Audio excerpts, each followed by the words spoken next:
अस्सलाम वालेकुम स्टूडेंट्स, आज हम स्टार्ट करें एक्सरसाइज 20.1। इसकी प्रीवियस तमाम एक्सरसाइजेस प्रीवियस तो है नहीं, चैप्टर इसके प्रीवियस चैप्टर्स जो है हम पहले कवर कर चुके हैं। 20.1 को स्टार्ट कर रही हूँ। वैसे तो मैं लिखते लिखते वीडियो बना रही थी, लेकिन पता नहीं वीडियो स्टार्ट क्यों नहीं हुई। चलें, अपने आपको बता देती हूँ। मैं ही बता रही थी कि क्वाड्रेटिक इक्वेशन को यूज़ कर रहे हैं तो आपके माइंड में सबसे पहले क्वाड्रेटिक फॉर्मूला आएगा, जो कि बल्कि आप लोगों ने हाँ यूज़ किया है 9th क्लास में। बिल्कुल, ये क्वाड्रेटिक फॉर्मूला है, ठीक है। अच्छा, अगर आपको नेचर ऑफ रूट्स मालूम करनी है ना, तो आपको डिस्क्रिमिनेंट पता होना चाहिए। अच्छा, डिस्क्रिमिनेंट सिर्फ होता है b² - 4ac के बराबर। तो मैंने जब यहाँ डिस्क्रिमिनेंट लिखा है ना, तो मैंने b² - 4ac नहीं लिखा है, बस बताया। अच्छा, b² - 4ac जो है उसकी वैल्यू 0 से बड़ी भी हो सकती है, 0 से छोटी भी हो सकती है और 0 के बराबर भी हो सकती है और परफेक्ट स्क्वायर भी हो सकती है। जैसे अगर कोई वैल्यू 0 से बड़ी है और वो 49 है, तो आपको पता है 49 एक परफेक्ट स्क्वायर है किसका? 7 का। इसी तरह अगर 4 है तो वो परफेक्ट स्क्वायर किसका है? 2 का। तो उस वक्त ये कंडीशन होगी। अच्छा, क्या कंडीशन कह रहे हैं? अगर हमारा डिस्क्रिमिनेंट, जिसको हम यहाँ से ट्राइंगल से भी डोनेट कर रहे हैं, डेल्टा बोल सकते हैं इसको, अगर ये ग्रेटर देन 0 है तो ये नेचर ऑफ रूट उसकी आएगी रियल और अनइक्वल। सही। और हम निकालेंगे कैसा भी मैं बताने वाली हूँ, एक्सरसाइज स्टार्ट कर रही हूँ। सही। और अगर लेस देन 0 है तो उस वक्त बोलेंगे नॉन रियल और कॉम्प्लेक्स और इमेजिनरी। ये आपने पिछले एक्सरसाइज में पढ़ लिया है चैप्टर 9 में, सॉरी चैप्टर 9 बोल रही हूँ, क्लास 9 में, कि कॉम्प्लेक्स और इमेजिनरी नंबर्स क्या होते हैं। सही। अच्छा, तो कॉम्प्लेक्स नंबर वो होते हैं जिनमें आयोटा आ रहा होता है। सही है। अच्छा, अगर 0 के बराबर आता है तो फिर तो भाई इक्वल और रियल है। सही है, रैशनल जिसे बोल सकते हैं। और अगर वो परफेक्ट स्क्वायर आता है तो वो हो सकते हैं रैशनल, लेकिन अगर परफेक्ट स्क्वायर नहीं है, सही है, तो वो अदरवाइज होगा इरेशनल। सही है। जो हम करते करते आपको और अच्छे तरीके से समझा लेंगे, आप इसे नोट डाउन कर लें, फिर आगे की एक्सरसाइज जो है वो आपको समझ में आएगी, या स्क्रीनशॉट लेके रख लें। सही है स्टूडेंट्स, ठीक है, स्टार्ट करते हैं क्वेश्चन नंबर 1। ठीक है स्टूडेंट्स, क्वेश्चन 1 है। क्वेश्चन 1 हमारे पास है, उसमें कह रहे हैं कि आपको डिस्क्रिमिनेंट यूज करके नेचर ऑफ रूट्स डिटरमाइन करने। अच्छा, डिस्क्रिमिनेंट का फॉर्मूला जो है आप लोग कर चुके हैं। क्या फॉर्मूला है? b² - 4ac, ये है डिस्क्रिमिनेंट का फॉर्मूला। सही है। और आपको मालूम करनी है नेचर ऑफ रूट्स। सही है। अच्छा, पहले तो हमें b और a और c की वैल्यू पता होनी चाहिए ना। अच्छा, बताती चलूँ मैं आप लोग को कि a की वैल्यू जो है ना, जो सबसे हाई पावर होती है ना, जैसे स्क्वायर है यहाँ हाई पावर, तो वो a की वैल्यू होगी। भले वो यहाँ लिखा हो, भले वो यहाँ लिखा हो, कहीं भी लिखा हो, आप लोग चाहे तो उसे अरेंज कर सकते हैं। इक्वेशन को अरेंज करने के बाद स्टार्ट कर सकते हैं। ठीक है, अभी फिलहाल 1 है, कुछ नहीं लिखा हुआ, कोई कोएफिशिएंट नहीं है, तो 1 है। अच्छा, b की वैल्यू क्या है? b की वैल्यू है 5, इसका कोएफिशिएंट 5 है। और c की वैल्यू है -6। c की वैल्यू क्या है हमारे पास? -6। ये हमारे पास वैल्यूज हो गई। अब बस हमने इसे प्लेस करना है जल्दी से। ठीक है, नेचर ऑफ रूट मालूम करने के लिए कहाँ प्लेस करेंगे? b की वैल्यू है ना, तो b की वैल्यू ही पहले आएगी, तो हमारे पास 5 जो है वो स्क्वायर आ गया। फिर 4 और a की वैल्यू तो 1 है ही, और c की वैल्यू है -6। ठीक है। अच्छा, अब जल्दी से हम ना इसका सॉल्यूशन कर लेते हैं। बहुत ईजी है, कैलकुलेटर तक यूज़ करने की जरूरत नहीं। 5 5 ज़ा 25 और 4 6 ज़ा, कैलकुलेटर या टेबल आते हैं, मुझे आते हैं ऑफकोर्स। 4 6 जो है वो होता है 24। 24 माइनस माइनस प्लस, तो ये आ गया प्लस का 24। ठीक है। अच्छा, अब डिस्क्रिमिनेंट का साइन है भाई, ये याद रखिएगा, ये मत सोचिएगा पता नहीं क्या बना रही हूँ। 25 + 24 क्या हो जाएगा? हमारे पास हो जाएगा 49। अच्छा, 49 जो है ना, वो इस वक्त हमारे पास 0 से बड़ा आया। ये जो वैल्यू आई है वो 0 से क्या है? बड़ी है। अच्छा, 0 से बड़ी है, और साथ साथ आप लोग ये भी नोटिस करें कि ये है परफेक्ट स्क्वायर। 7 का स्क्वायर होता है 7 7 ज़ा 49, तो ये परफेक्ट स्क्वायर है। तो क्या हुआ? रूट्स जो होंगे वो आपके क्या हो जाएंगे? परफेक्ट स्क्वायर बन रहा है ना ये। तो देखिए सामने एक कंडीशन नजर आ रही है, perfect square then roots are rational. सही है। अच्छा, रैशनल होंगे और परफेक्ट स्क्वायर होगा, तो वैसे रैशनल तो ये बोल रहे हैं, लेकिन ये रियल भी है। सही है, रियल है और रैशनल है, तो अनइक्वल भी है। ठीक है। तो यहाँ मैंने लिखा नहीं, मुझे लिखना चाहिए था कि अनइक्वल होते हैं परफेक्ट स्क्वायर वाले। सही है। तो हमारे पास आंसर क्या आया इसका? इसका आंसर आया roots are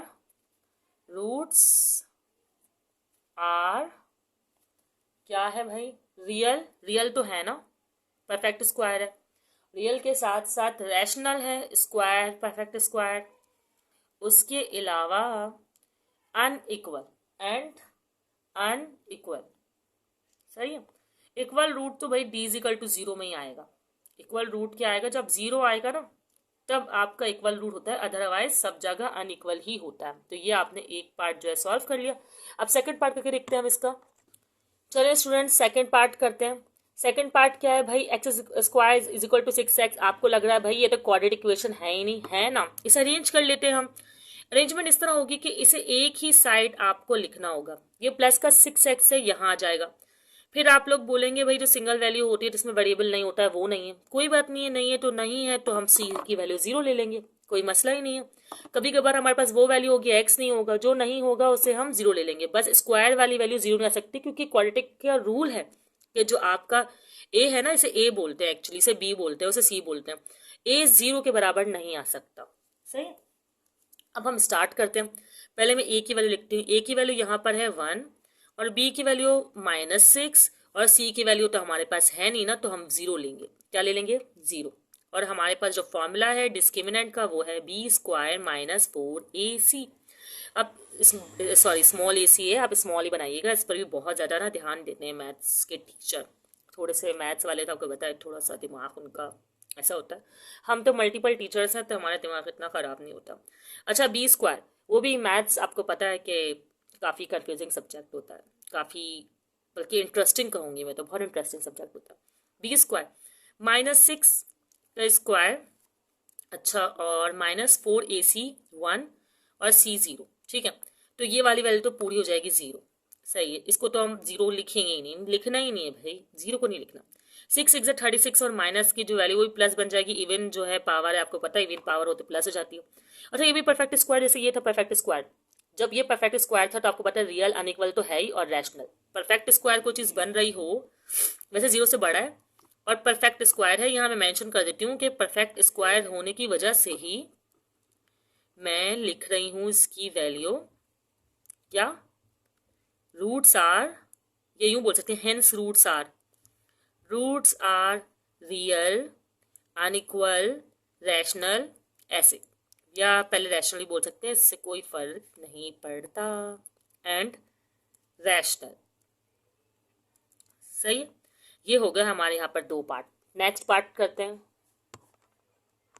students her question में हमारे लिए कोई डिफरेंट और न्यू बात की जा रही है। जैसे कि इसमें देख लें आप, इसमें इक्वेशन अरेंज नहीं है, आपको अरेंज करनी है, क्वाड्रेटिक की तरह इसको लेकर आना है। कैसे करेंगे भाई, ये इजिकल टू के सेट कुछ होना ही नहीं चाहिए इक्वेशन में, तो क्या करेंगे 6x तो यहाँ आकर हो जाएगा -6x।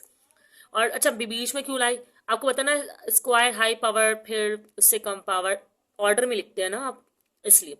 अच्छा +8 तो यहाँ पर आ गया आपका और ये हो गया 0। ओके, अच्छा आपको ये भी पता है, ये पता चल गया होगा अभी कि a की वैल्यू जो है वो स्क्वायर वैल्यू होती है, तो मैंने a की वैल्यू 2 दे दी और b की वैल्यू जो है वो मैंने -6 रख दी। मैंने क्या रखी, इन्होंने तरीका यही बताया, c इज इक्वल टू 8। ठीक है, मैथ्स के काफ़ी उसूल होते हैं जिन्हें हमें फॉलो करना होता है, वैसे ज़िंदगी के भी काफ़ी उसूल होते हैं। ठीक है, अच्छा अब हमारे पास है डिस्क्रिमिनेंट का अच्छा सा formula, B square -4ac। Okay है ना। अच्छा अब क्या लिखें, लिखते b की वैल्यू जो है वो है -6, ये मैंने स्क्वायर कर दी, -4a हो गया हमारे पास 2 और ये हो गया c मतलब 8। सही, अब सॉल्व करते हैं, ये तो हो जाएगा 6 6 36। सही है, और ये जाएगा 4 2 8 और 8 8 64, तो ये जाएगा माइनस का 64। अब 64 में से करते हैं 36 माइनस, तो हमारा आंसर आएगा माइनस का 28। इसका मतलब क्या हुआ, माइनस में पावर आई है ना, तो हमारे रूल्स के मुताबिक अगर जो माइनस में आती है तो इसका मतलब है कि जो डी है वो छोटा है आपके पास, है ना, तो ये रूट्स तो अनइक्वल हुआ, hence roots are unequal. Unequal तो है भाई, 0 के अलावा तो सब अनइक्वल हैं। अब माइनस में अगर आंसर आता है ना आपका, तो ये होते हैं अनइक्वल होने के साथ साथ एंड इमेजनरी। एंड क्या, hence roots are unequal and imaginary या कॉम्प्लेक्स, जो भी आप वर्ड यूज करना चाहें तो कर सकते हैं। चलो मैं यहाँ मेंशन कर रही हूँ, सही है, क्योंकि हमारा आंसर जो है वो नेगेटिव आया है, इसका मतलब है कि 0 से छोटा आया है ना। ठीक है, ओके। अब हम कर रहे हैं नेक्स्ट पार्ट इसका। स्टूडेंट्स नेक्स्ट पार्ट है, चलो ए की वैल्यू लिखते हैं। ए की वैल्यू क्या है? 1। बिल्कुल भी नहीं, ए की वैल्यू 1 नहीं होगी। हाई पावर किस पर है? स्क्वायर यहाँ है, तो इसका मतलब ए की वैल्यू होगी हमारे पास +9। आप लोग चाहते हैं क्वेश्चन को अरेंज कर लें या डायरेक्ट भी कर सकते हैं। अच्छा, मैं क्या करती हूँ, मैं क्वेश्चन को अरेंज करती हूँ। 9x², फिर -6x, और ये फिर प्लस का 1 इस साइड, तो मुझे ज़रा अच्छा लगता है, होना भी यही चाहिए। अच्छा, ए की वैल्यू आपके पास 9। याद रखिएगा कि स्टार्टिंग वैल्यू जरूरी नहीं है ए हो और सेकंड वैल्यू जरूरी नहीं है बी हो और ये थर्ड वैल्यू सी, ऐसा कुछ नहीं है। हाई पावर ए, फिर उसके बाद ये एक्स वाली वैल्यू बी, और फिर इस तरह ये सी। अच्छा, बी की वैल्यू जो है वो -6 है और सी की वैल्यू जो है यहाँ 1 है। फॉर्मूला अपना वही रिवायती, b² -4ac। अच्छा, आप वैल्यूज पुट कर रहे हैं। b² की वैल्यू क्या है? -6 का स्क्वायर -4, ए क्या है 9 और सी क्या है 1। ठीक है। अच्छा, 6 6 36 आएगा और 4 9 क्या आएगा हमारे पास? ये भी आएगा 36। अच्छा, 36 से 36 कैंसिल, तो इसका मतलब आंसर आया हमारे पास 0। चलो, एक आंसर 0 भी आ गया। अगर 0 आता है तो तब हमारे रूट्स होते हैं इक्वल, तो चलो इक्वल रूट्स भी आकर को आएगा। हैंस रूट्स आर इक्वल, और बोलते हैं रियल। सही, इक्वल एंड रियल। ओके, तो ये पार्ट हमारा हुआ सॉल्व। जल्दी से बाकी के पार्ट्स भी करते हैं। ठीक है स्टूडेंट्स, पार्ट 5 है, जल्दी से कर लेते हैं ताकि आप लोग का टाइम भी वेस्ट ना हो। वैसे मैं डायरेक्ट करती हूँ, आप लोग प्रॉपर सॉल्यूशन वगैरह की हैंड डाल कर कीजिएगा। वैसे ये क्वेश्चंस इतने सिंपल हैं, हम आराम से जल्दी कवर कर सकते हैं। A = 24, B = 12, C = 36। ठीक है, फॉर्मूला हमारे पास डिस्क्रिमिनेट का ये रहा, b² -4ac। ठीक है। अच्छा, b² क्या है भाई? 12 का स्क्वायर है, b² है हमारे पास, और -4a है हमारे पास 24, और c हमारे पास 36। अब इतनी तो मैं महान नहीं हूँ कि इसको जो है बगैर कैलकुलेटर के सॉल्व कर लूँ, तो इसके लिए मुझे कैलकुलेटर यूज़ करना पड़ेगा। एक मिनट में देखती हूँ कैलकुलेटर में क्या आ रहा है। हाँ, 12 का स्क्वायर कर सकती हूँ बगैर कैलकुलेटर के, मुझे याद है 144, 13 का जो होता है 116, 9 और 14 का होता है 196। खैर, ये 144 हो गया। अच्छा, अब ये माइनस का तो आएगी वैल्यू, और मैं इसका कैलकुलेटर से देख लेती हूँ क्या आंसर आ रहा है। सही है, तो आंसर आ रहा है हमारे पास 3456। ओके, अब इनको इसमें से मैं माइनस कर देती हूँ 144 को, तो आंसर क्या आएगा हमारे पास? करके दिखाऊं, तो हमारा आंसर आया 3312।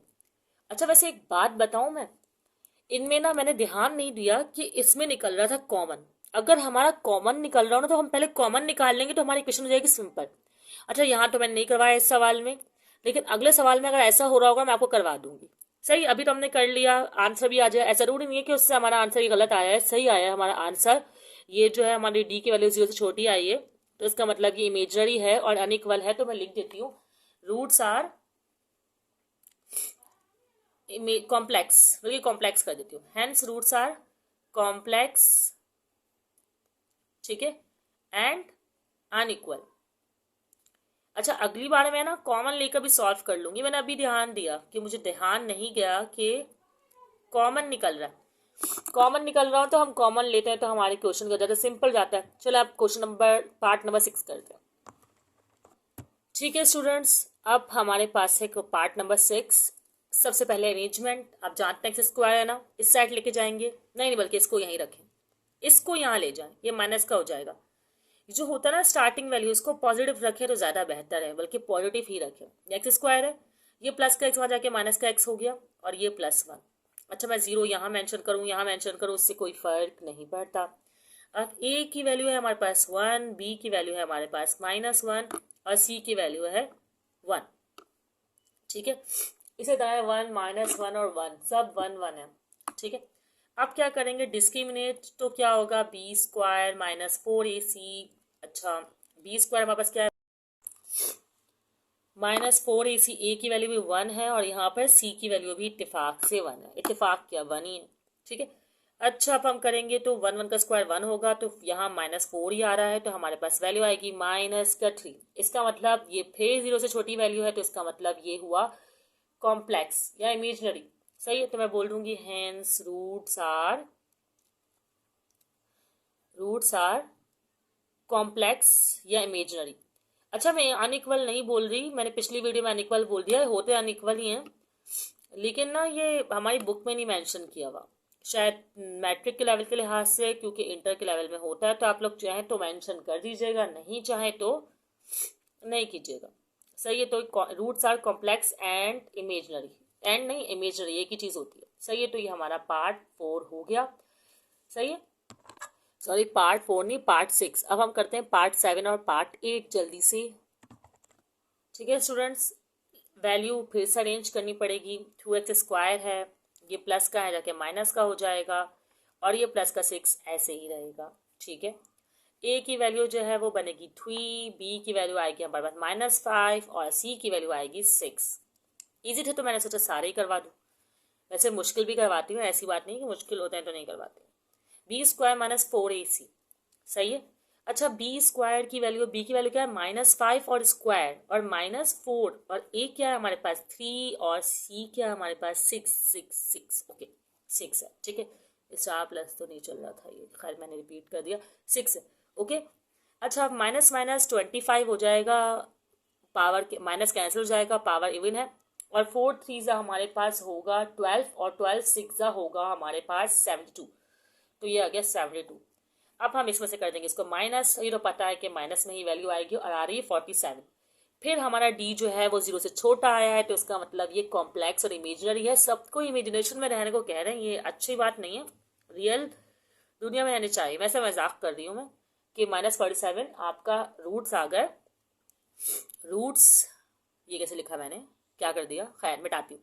रूट्स आपके आ गए, रूट्स आर कॉम्प्लेक्स या इमेजिनरी। सही है, वैसे अनइक्वल भी साथ में लिख सकते हैं। सही है, क्योंकि इक्वल तो आपको पता है 0 के बराबर के रूट्स होता है। डन, अब इस पार्ट को भी जल्दी से कर लेते हैं हम। ठीक है, करें। यहाँ पर 2 हैं आपके पास ना, एक तो आपके पास a की वैल्यू है, और आप नोट करें x वाली वैल्यू नहीं है, तो इसका मतलब b नहीं है आपके पास। तो आप a की वैल्यू तो लिखें 3, और b नहीं है ना आपके पास, तो आप 0 लिख लें। c आपके पास है 9, आप 9 लिख लें, और फिर फॉर्मूला में जल्दी से उसे प्लेस कर दें, और फिर जल्दी से मालूम कर लें कि ये कौन से रूट्स हैं। b तो 0 है, तो 0 की कोई इंपॉर्टेंस नहीं है, लिख कर दिखाऊं ना लिख कर दिखाऊं, चलो लिख लेते हैं। वैसे ना लिख के दिखाएं तब भी कोई मसला नहीं है।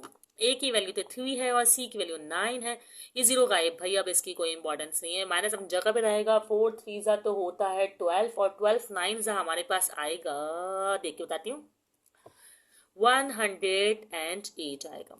अच्छा, फिर से क्या आ गया भाई आपके पास। अच्छा, एक मिनट, फिर कॉमन निकल रहा था ना, कॉमन नहीं लिया यार, मैं क्या करती हूँ, मैं एक बार कॉमन निकाल के भी आपको करके दिखाऊंगी। सही, खैर ये आ गए रूट्स आपके पास कॉम्प्लेक्स और imaginary. Hence roots are complex imaginary. अच्छा, कॉमन लेकर करके दिखा दूं मैं आपको पहले। अगर आप लोग 3 कॉमन लेते हैं ना इससे, तो ये हो जाएगा x² + 9। ये दूसरा तरीका है, समझे, और कर रही हूँ मैं यहाँ पर ना, मेंशन कर रही हूँ, दूसरा तरीका है। ये खत्म हो गया, आंसर आ चुका है। अच्छा, यहाँ 0 है, अब ये 3 यहाँ जाके डिवाइड होगा तो 0 हो जाएगा, तो वैल्यू इसकी इस तरह इक्वेशन बन जाएगी x² + 9। अब इसको इसी तरह आप लोग प्लेस कर देंगे। ट्राइंगल में डायरेक्टली प्लेस कर रही हूँ, 1 वैल्यू है, a की वैल्यू आएगी 1, और b की वैल्यू तो आपके पास पता है 0, और c की वैल्यू आपके पास 9 नहीं 3, सॉरी कॉमन लिया ना 3, तो ये 3 हो जाएगा, तो 3 आ जाएगी। सही, अब b की वैल्यू आपके पास जो है वो आ गई 0, 0 तो वही स्क्वायर रहेगा, -4ac। a आपके पास 1 है, और c आपके पास 3 है, तो 4 3 12 आ जाएगा इस वक्त ट्राइंगल, -12। सही है, यही आंसर, यही आना है। Hence roots are complex and imaginary.